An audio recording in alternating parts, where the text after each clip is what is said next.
Alright, so hi.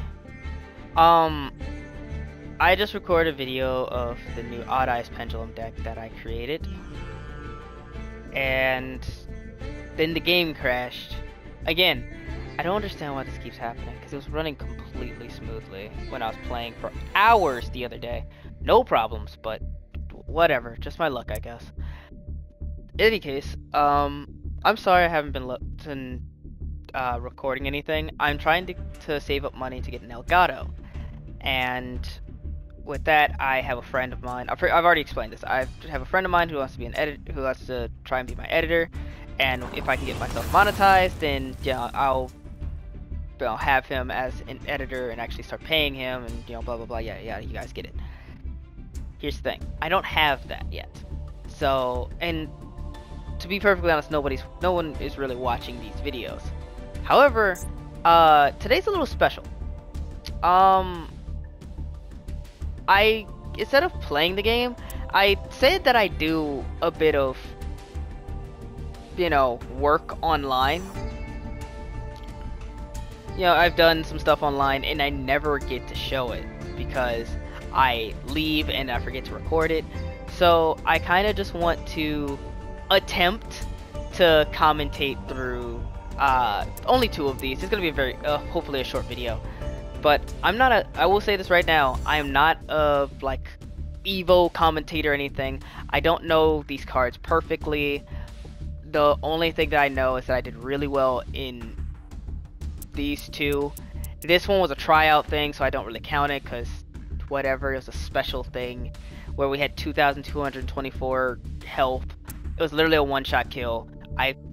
Then I played extremely sloppy. The only reason why I saved it was because it was the first time I got a certain card out, but the one that I'm hovering over right now is significantly better in how I pulled it off. So whatever, Plus, I was in bronze when I did it. Like, who gives a shit? I was fighting. I want to get to bronze player. Like, whatever. But anyway, so we're gonna jump into this first one. I'm gonna pause it a bit. So I apologize. I'm gonna first off, no. I'm gonna let it run full once, and then I'll pause it. So I'm just gonna shut up. I'm gonna completely just let you guys watch this one, and then I'll go through and kind of explain some of the choices I made throughout the fight, as best as I can, obviously. So enjoy.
Yeah, so I think you guys can tell why I felt so proud of this one, because that was my first, I believe it's OTK or FTK. First one turn kill that I've done since I've come back. So this time I'm actually just gonna sit here, and commentate through it since you guys have seen it. To be perfectly honest, when I first started this match, I was kind of annoyed because I just got finished losing to a very frustrating Blue Eyes player. They had Blue Eyes Jet Dragon. I just could not get rid of that card. When I finally got rid of it, they Monster Reborned it to get it right back on the field. But so yeah, I was a little frustrated. So right here, I'll keep it quick. So right here, I see this card, I see this card, and I was like, okay, so this is probably some sort of Cyburst deck, a Cynet deck. Yeah, I'm probably gonna have to deal with like some code something, like either Code Talker, Access Code Talker, something like that. Immediately, like seconds in, I knew exactly what I was putting myself into. However, despite the fact that I haven't fought one of these cards before. In fact, I don't think I've ever fought one of these decks before, and if I have, it's been a very long time. I know how it rolls. Like, I've seen videos of how this works. So around this time, I'm just like, what the fuck? Why is he going into Code Talker? Like, what's going on? And it hits me why, because you can keep proccing this fucking card and then go into, if I remember correctly, this is Access Code Talker here. No, Decode Talker, sorry. So right around here, I read this card. I sit there and I'm like, okay, what the hell does this card do? It gains 500 attack for everything it points to. Alright. The only thing is, it's the only thing on the board. They couldn't drop anything else, which means they either ran out of times that they could use this, or what's even funnier, they just messed up their flow, or they just didn't have anything to special summon, and there's nothing with spells in their hand. So obviously, I'm sitting there like, okay. I just smacked the crap out of my mic. I am so sorry. So I'm just thinking in my head, alright, maybe they have something like Ash Blossom or a Maxi in their hand. Because if they have either one of those, or worse, both, I'm doomed. This match is over. Because this is a very powerful card. So I'm sitting there like, okay, whatever. And then I see this second part. That you can tribute a card this card points to and negate its effects. And destroy that card. So this card points to here, here, and here. Meaning, I literally only can't use this spot. Oh, that's easy money. So, first things first, I need to make sure that they don't have a negate ability. So I immediately dropped Salamangreat Great Roar. So happy that I top decked this. And I dropped Foxy. Foxy with this ability, it's not immediately useful till, I get the best card I could possibly get now. So I'm like, alright, it's really time to cook. And I just go crazy. Go from Foxy and over to Salamangreat Great Baylink. Baylink is just one of the best cards in this entire deck, in my opinion. The only thing that comes close to it, I guess, was Raccoon. I activate that both abilities, one to get Salamangreat Sanctuary, and also to get Gazelle onto his area. Bring in Sanctuary, immediately activate that ability, sending a Spinny, because Spinny's ability is that you can send him, if he ever gets sent to the graveyard, for any reason, whether you're using its ability, it gets destroyed by battle, whatever reason, if it gets sent to the graveyard, on my turn, I can special summon it to the field in either the attack or defense. However, if it leaves the field again, it is going to be banished, effectively meaning that I won't be able to use this card again. Hence why I run 2 Spinnies. So I can essentially, if I get both of them sent to the graveyard, I can send out a literal armada and just doom somebody. So obviously, with that knowledge, normally what I do is I go into Sunlight. Sorry, I'm trying to speak over myself. I'm trying to rapid fire this so I'm not talking too fast. But normally what I attempt to do is, I get the second card out, I link summon that into the second Baylink so that I can have both Baylinks on the field, and then I'm able to use both Baylinks in order to get Sunlight Wolf out. From Sunlight Wolf, I'm able to immediately go back into Sunlight Wolf in case I used a spell card that I want to get back into my hand.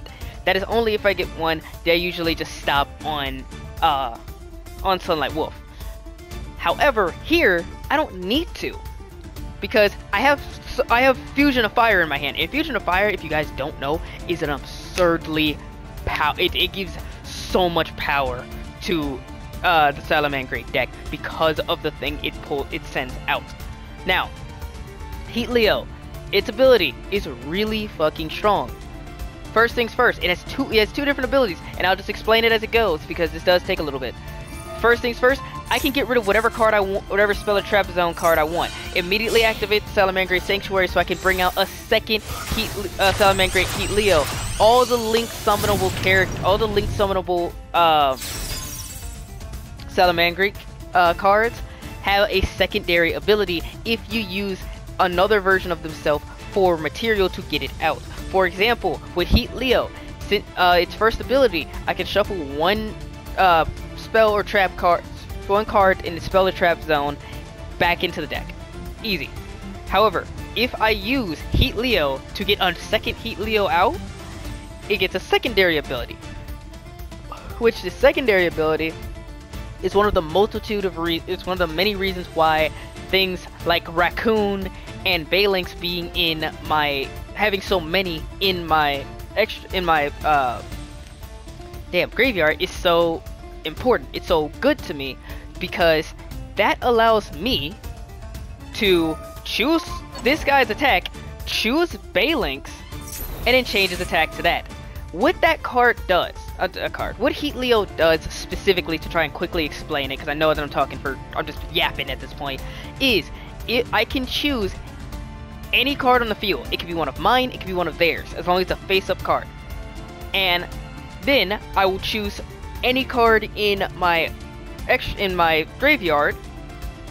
And now that card, whatever card I choose, whatever its attack is now the attack of that card. So I can have fucking Ash Blossom with its 0 attack.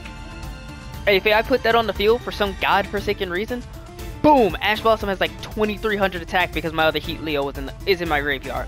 Or, as I did here, I can look at my enemy, look at my Balinks and go, hey buddy, your attack is now his attack. Boom, his attack is there. And the craziest thing is that an ability this strong does not negate the effects of any of those like cards in my my graveyard or anything like that. It has no downsides other than the fact that if I'm stupid and I just mess it up, well, that's my fault. Now, going into Fusion of Fire. Now, Fusion of Fire is actually really it's only easy to get out because of the fact that, well, not Fusion of Fire, sorry. I actually meant to talk about Violent Chimera. Now, one thing, I will stop here real quick. So one thing that you'll probably be questioning is, why didn't I use Jaguar earlier? The answer is extremely simple.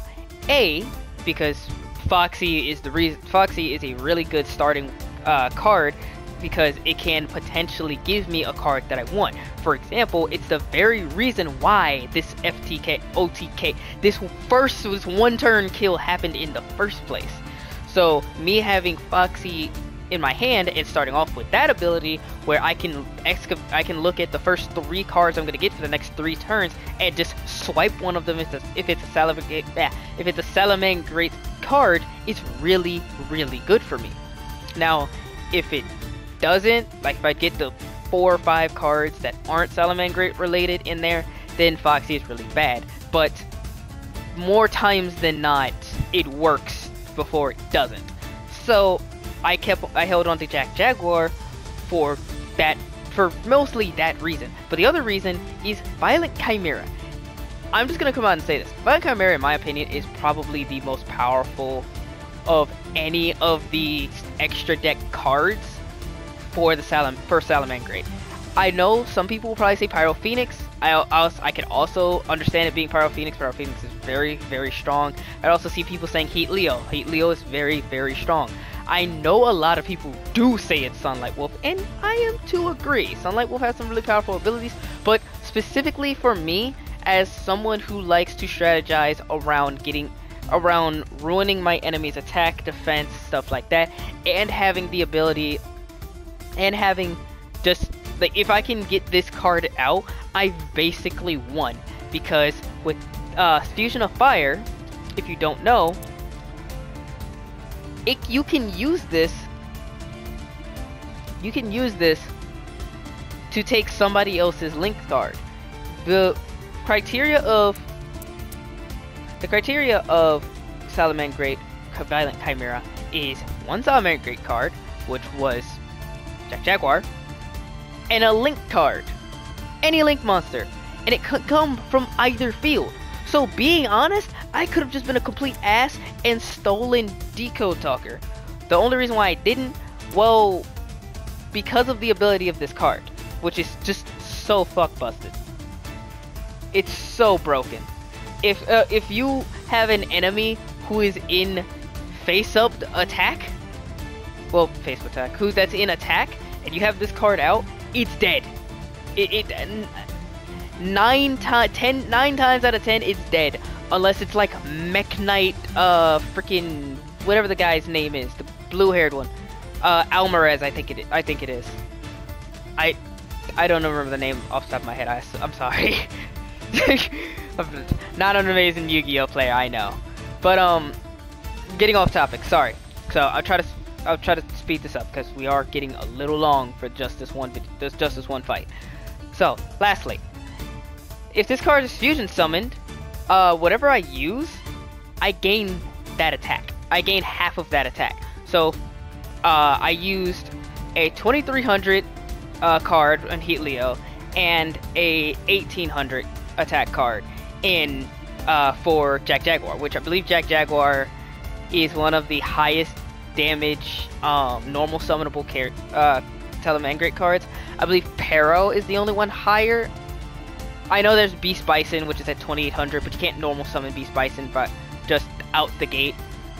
So yeah, I'm pretty sure Pero is 2000, but that's the other reason why I want to keep Jack Jaguar in my hand, because Foxy does not have a lot of attack. But because of that, let's just say that my attack gets a little goofy. Now, battle phase. This is the reason why this combo is something I actually saw someone else do to me, and this is when I realized how powerful it was.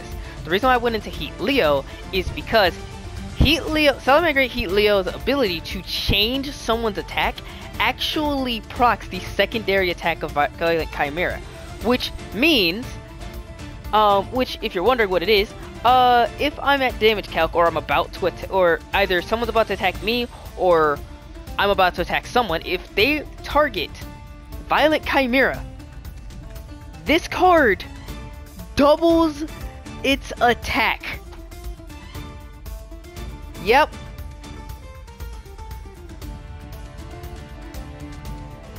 But don't worry if you don't think that that's OP.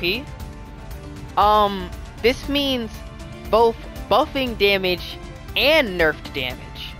So if it's 100, cool. If it goes up 50, cool. If it goes down, cool. It don't matter. If your attack, any of your cards, if their attack is different from what it should be, this card becomes a literal nuke. But the scariest thing is that Violent Chimera, of all things, has another ability where if you, for some reason you can do this, if you fusion summon off of Violent Chimera, then it just makes all enemies, every enemy that then any enemy that Violent Chimera just attacks, their damage is 0. Their attack is 0. Which, remember, if you remember, just think about this for a second, it doubles its current attack every time. So if you're keeping up with me, that means that for that attack, you become 0, and its attack, unless you just use the absolute worst stuff to get it, is just a little bit high.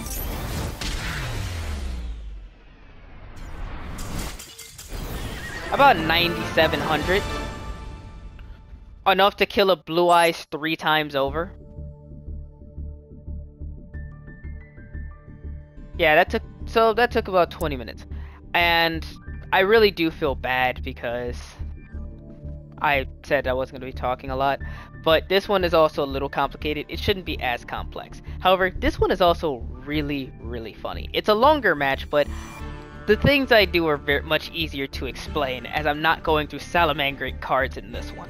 So sit back, relax, refresh on some snacks, and enjoy.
Yeah, a bit of a longer one, but man, this one was funny. This one was so funny. But alright, let's get into it. So I'll try not to explain too much because I'm assuming that half of you know what most of these cards do. Since most of these cards that are played are relatively popular. So, once again, going second. Note that when I looked at this hand, at first I was like, this hand is ass. And then I realized, wait a minute. Alright, I can work with this. So, right off the bat, I saw Cyber Dragon, I was like, alright, there's a Cyber Dragon deck. So I already know where this is going. I already knew where this is going. They're trying to get Starry Night. I'm pretty sure it's called like Starry Night Dragon or something like that out. I believe its name changes to Cyber Dragon once you get it out. Or Cyber Dragon Siegers, that's what it is. So I already knew they were trying to get this out. So I was like, alright, whatever. Then I get this in my hand, and I was like, oh, it's on and popping. So I send Jack Jaguar, grab Gazelle, use that ability to grab Foxy, immediately dropping Foxy. Use that ability, and honestly, when I saw them drop 2, I was like, okay, they're probably gonna have a negate of some form, so I'm like, alright, Imperm, going ahead. Can't use that side. I'm like, alright, cool. So, I'm just gonna go ahead and do that since you want to just waste your freaking ability. Drop Phalanx, activate this. And then that one came out, and I was like, shit, I'm in danger. So I'm like, alright, fuck, that sucks. And then I realized, wait a minute. I don't care. Let me just send that back, put you in, use you, grab my other Phalanx. I can't use the ability, but because at this point I'm planning on sticking with this. So I'm like, alright, I'm gonna send the Spinny, I'm gonna get rid of all 3 of you. And I decided to do something a little different this time. I went into Ignister. So the reason I did this, pausing here, is because I read this ability. And I realized I will never be able to kill this card. There's just no way I end up killing this card. However, instead of killing this card, what if I could burn him to death? Because this Ignister, specifically Fire Phoenix Ignister, has the ability where if he goes for an attack, he can then just choose right before attacking to automatically deal his damage to the enemy's health bar. And here's the thing, this also can be buffed. So if I get something like, if I was able to get Flame Administrator out, which I didn't because I wasn't thinking about that. But to be perfectly honest, I didn't expect myself to get anywhere near as far with the 2 cards that I used throughout this entire time. Then, that's a GG. It's gonna keep destroying this card, but as long as I can get the other girl out, then that's fine. So that's why I put down this card, because I'm dropping this guy, and I was thinking to myself, alright, so now I should be able to get Salamangre's Spinny, use all 3 of these and get the Promethean Princess out. Because with the Promethean Princess, I should be able to bring something else back. So what if, and hear me out, I send out Phalanx? Now, all of this is purely setup. And this is this part. So, I'm gonna be honest with you. That's called Cyber Dragon, right? The card, I'll go forward a little bit.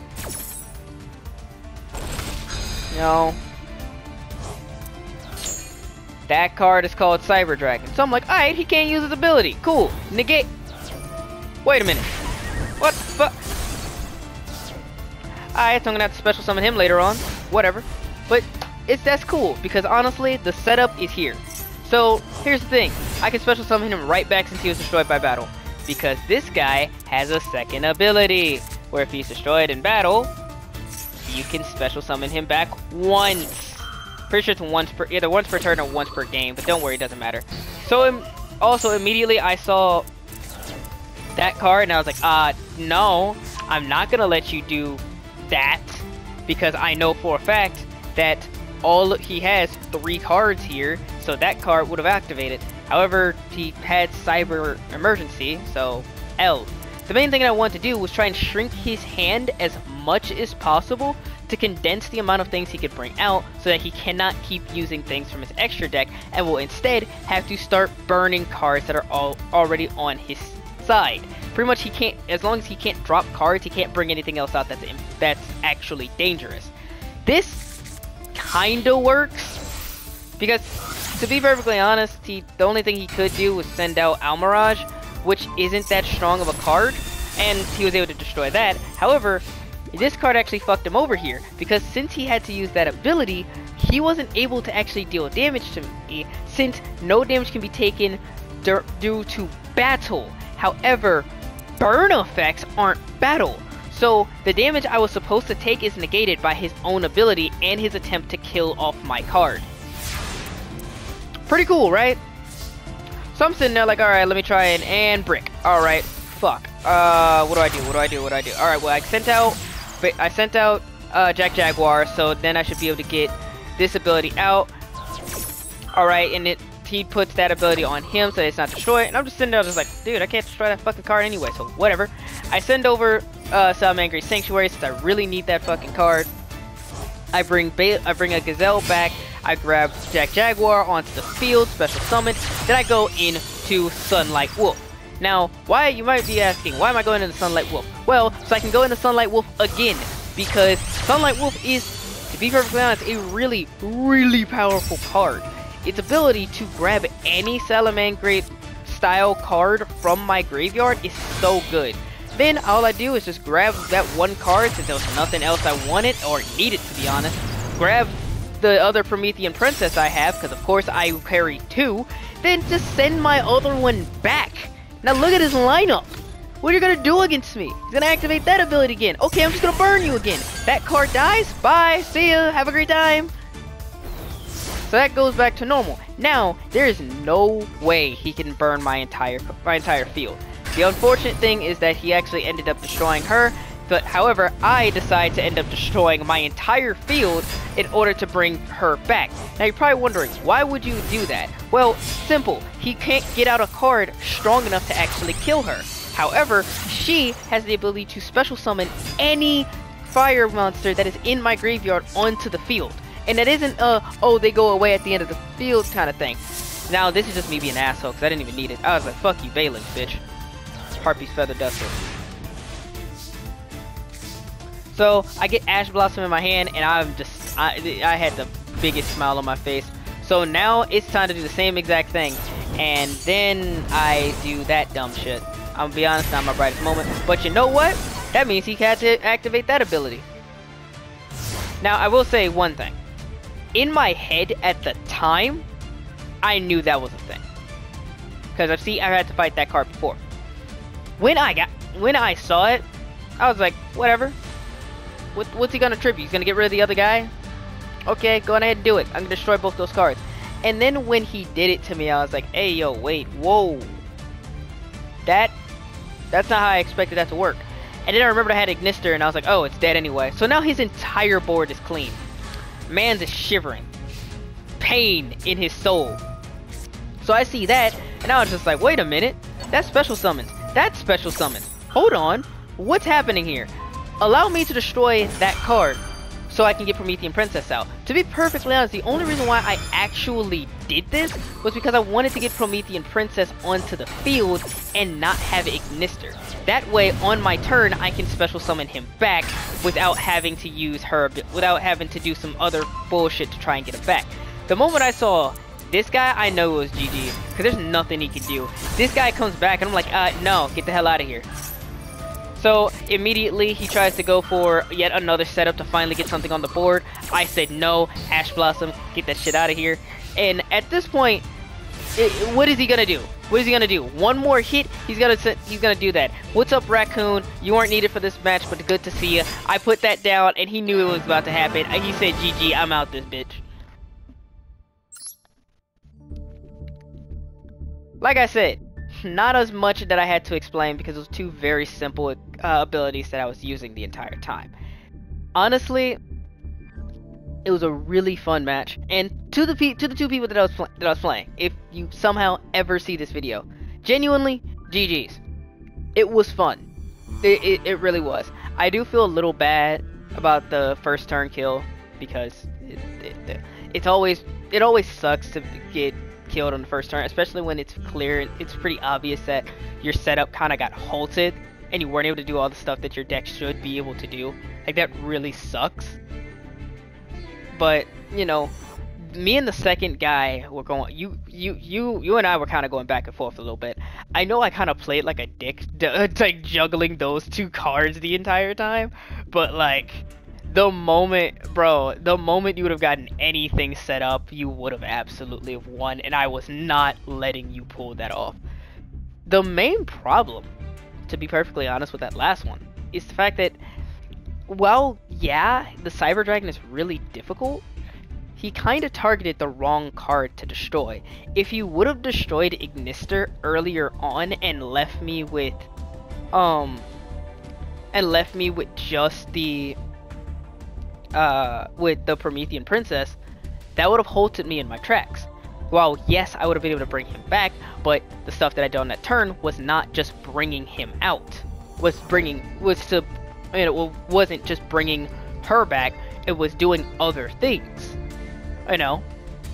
So if he would have destroyed Ignister, only thing I would have been able to do is just bring him back, and the fight would have kind of flowed a little bit differently.